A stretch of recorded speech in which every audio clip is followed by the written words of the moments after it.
सकते हो, उनको पैदा करने का अधिकार आपको किसने दिया है? मुझे जवाब दो। आप एनसीआरबी का डाटा नहीं पढ़ते हो क्या? अगर आप पढ़े लिखे हो तो बताओ कि एनसीआरबी का डाटा क्या कहता है मध्य प्रदेश में, राजस्थान में, छत्तीसगढ़ में, उत्तर प्रदेश में, दिल्ली में, बिहार में। अगर नहीं पता तो मैं बताता हूं आपको। अब चाहे इस बात पे ताली बजा लो और चाहे इस बात पे सर झुका के रो लो कि चाहे मूछें कितनी बड़ी रख लो, कपड़े कितने सुंदर पहन लो, गाड़ी कितनी बड़ी में घूम लो, अगर घर की सम्मान बहन बेटी की रक्षा नहीं कर सकते हो तो तुम्हें बहादुर भाई कहलाने का कोई अधिकार नहीं। क्या हो गया तुम्हारे खून को? क्या हो गया? किसकी नजर लग गई बहादुरों को? आज एक ऐसा समय है कि हमारे 5-5 परिवार के लोगों को जमीन में गाड़ दिया जाता और हम रो भी नहीं पाते। क्या हो गया? जब आप तलवारों के दम पे नहीं हारे, जब तलवारों से युद्ध होते थे, भीमा कोरेगांव का उदाहरण है। आज आपको क्या हुआ कि आप अपने मुठे से ताकत नहीं बना पा रहे हो? जिन्होंने 75 साल में हमारी बहनों की लुटती अस्मतों को नहीं देखा, हमारे खून के आंसुओं को नहीं देखा, हमारे साथ होते अन्याय को नहीं देखा, हमारी खिचती खाल को नहीं देखा, हम पे चलने वाली गोलियों लाठों को नहीं देखा, वो आज आपका भला कर देंगे क्या? इस सभा को करने के पीछे हमारा कुछ उद्देश्य है। वो उद्देश्य ये है कि आज देश की जो सरकार है और उनके जो प्रधानमंत्री के आर्थिक सलाहकार हैं, समिति के अध्यक्ष, वो ये कह रहे हैं कि भारत में संविधान को बदलने का समय आ गया है। हम सभाएं तो पूरे देश में लगातार कर ही रहे हैं, लेकिन आज हमारे ऊपर कठिन दौर आ पड़ा है और हमें इस कठिन दौर में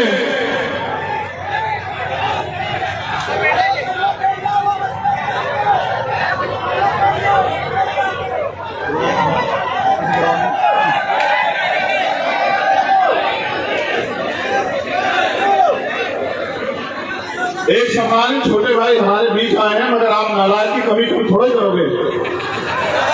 ये समाज अपने इस हाल का जिम्मेदार खुद है। इसको तमाशा देखने की बड़ी आदत है। अगर इसे तमाशा देखने की आदत ना होती तो जो अन्याय अत्याचार इनके खिलाफ हो रहा है उसके खिलाफ डटकर मुकाबला करते। लेकिन समाज को तमाशा देखने की बड़ी आदत है और तमाशे के चक्कर में आपकी जिंदगी तमाशा ही बन गई है। अगर तमाशा ज्यादा दिन तक देखोगे तो शायद समाज से आंख नहीं मिला पाओगे। मैं तुमसे बुनियादी बात करूंगा। मैंने संविधान पे जो खतरा है नहीं होता तो आपका जीवन कैसा होता? अगर संविधान नहीं होता तो आपके पास क्या अवसर होते? और अगर संविधान नहीं होता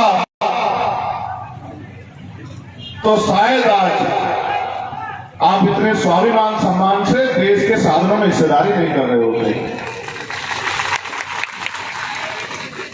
आज उस संविधान को केंद्र की सत्ता में बैठे लोग खत्म कर देना चाहते हैं। और क्यों ना करे? जिनको वो लंबे समय से व्यवस्था बना के, गुलाम बना के जिनको उन्होंने रखा, आज इस संविधान की वजह से वो प्रधान से लेके विधायक, मंत्री, MP, doctor, engineer, IAS, IPS बनने लगे हैं। उनको ये लगता है कि जब वो कल शोषण करते थे तो उनके ऊपर कोई कार्रवाई नहीं होती थी। आज अगर वो कोई बेबी कह देते हैं, मूल जिंदों को तो छोड़ो, अगर किसी परिनिर्वाण प्राप्त किए गए महापुरुष के बारे में भी कुछ कह देते हैं, उनकी मूर्ति में को भी कुछ कह देते हैं तो मुकदमा होता और जेल जाना पड़ता है। तो वो ऐसे संविधान को क्यों रखे? वो तो अपनी जगह सही है, लेकिन मुझे आपसे पूछना है कि क्या आप अपनी जगह अपनी जिम्मेदारी को अदा करें।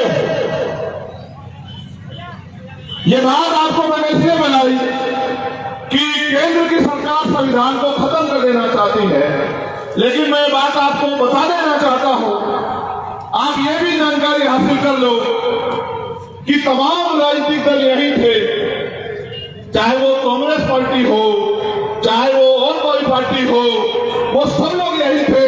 इनके रहते आज भारतीय जनता पार्टी संविधान खत्म कर देना चाहती है। आज उनको इतनी ताकत कहां से मिली इन दलों के रहते कि वो संविधान को खत्म कर देना चाहती है, यानी कि इन दलों के राज में भी आपका संविधान सुरक्षित नहीं। क्या पूरे देश में भारतीय जनता पार्टी की सरकार है? अन्य पार्टी की भी तो सरकार है, तो उनकी सरकारें होते फिर संविधान क्यों खतरे में है?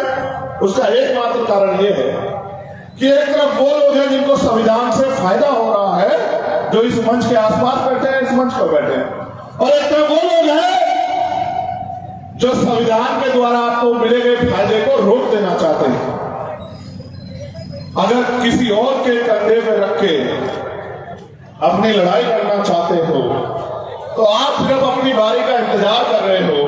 मैं पूरे देश में रहता हूं, मैं जिम्मेदारी के तौर पे आप एक को कह रहा हूं, आप तमाम नौजवान यहां बैठे हैं, मैं बुजुर्गों से कोई शिकायत नहीं करूंगा। मैं नौजवानों को यह कहना चाहता हूं और मैं उनसे पूछना भी चाहता हूं, जब कुदरत ने तुम्हें मजबूत शरीर दिया है और कानून तुम्हारे लिए बराबर है और सारा सिस्टम यहाँ, फिर तुम इस अन्याय को क्यों फैले? आप मुझे जवाब दो। मैं कहना नहीं चाहता था, लेकिन आपके तमाशे के बाद कहूंगा जरूर। आप मुझे बताओ, जब आप बेटियों की रक्षा नहीं कर सकते हो, उनको पैदा करने का अधिकार आपको किसने दिया है? मुझे जवाब दो। जब आप हम गांव में अपनी बहन को, बेटी को, माँ को, चाची को, ताई को आप एनसीआरबी का डाटा नहीं पढ़ते हो क्या? अगर आप पढ़े लिखे हो तो बताओ कि एनसीआरबी का डाटा क्या कहता है मध्य प्रदेश में, राजस्थान में, छत्तीसगढ़ में, उत्तर प्रदेश में, दिल्ली में, बिहार में। अगर नहीं पता तो मैं बताता हूं आपको। वो डाटा ये कहता है कि हर साल हजारों महिलाओं के साथ रेप हत्याएं होती है। आप कभी उस डाटे को डीपली चेक करके देखना तो आपको पता लगेगा कि 100 में से 95 बच्चे या बहनें आपके समाज के निकलेगी, मेरे बहुजन समाज के लोगों। इस बात को याद रखें। अब चाहे इस बात पे ताली बजा लो और चाहे इस बात पे सर झुका के रो लो कि चाहे मूछें कितनी बड़ी रख लो, कपड़े कितने सुंदर पहन लो, गाड़ी कितनी बड़ी में घूम लो, अगर घर की समाज बहन बेटी की रक्षा नहीं कर सकते तो तुम्हें बहादुर भाई कहलाने का कोई अधिकार नहीं। क्या हो गया तुम्हारे खून को? क्या हो गया? किसकी नजर लग गई बहादुरों को? एक वो समय था कि एक खाते गांव की धरती हम आदिवासियों के नाम से जानी जाती थी। एक वो समय था कि यहां हमारे वीर उनके शौर्य के आगे बड़े से बड़े जालिम घुटने टेक देते थे। आज एक ऐसा समय है कि हमारे 5-5 परिवार के लोगों को जमीन में गाड़ दिया जाता और हम रो भी नहीं पाते। क्या हो गया?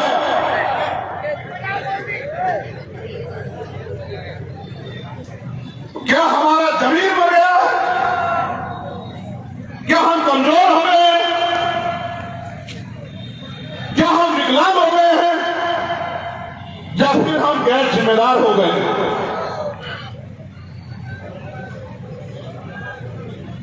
एक समय था जब भारत आजाद नहीं था, राजशाही होती थी। मध्य प्रदेश में बहुत राजे रजवाड़े रहे हैं, तलवारों के दम पे राज लिया जाता था, युद्ध होते थे, हजारों लोग मर जाते थे, जमीन रक्त रंजित हो जाती थी। आज बाबा साहब अम्बेडकर उनके साथियों के प्रयास से आज लोकतंत्र है। ना तलवार चलानी है, ना भाला उठाना, ना घोड़े में बैठना है, ना रक्त बहेगा, ना कोई मुसीबत आएगी। बस आपको अपनी वोट का सही प्रयोग करना है। का मुठे से आपकी लड़ाई जीती जाती है। जब आप तलवारों के दम पे नहीं हारे, जब तलवारों से युद्ध होते थे, भीमा कोरेगांव का उदाहरण है। आज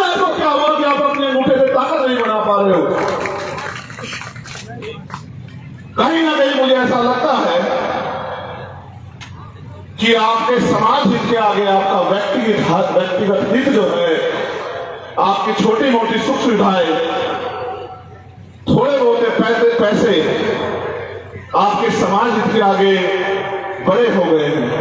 वरना वो समाज जो अपना इतिहास भूल गया है आज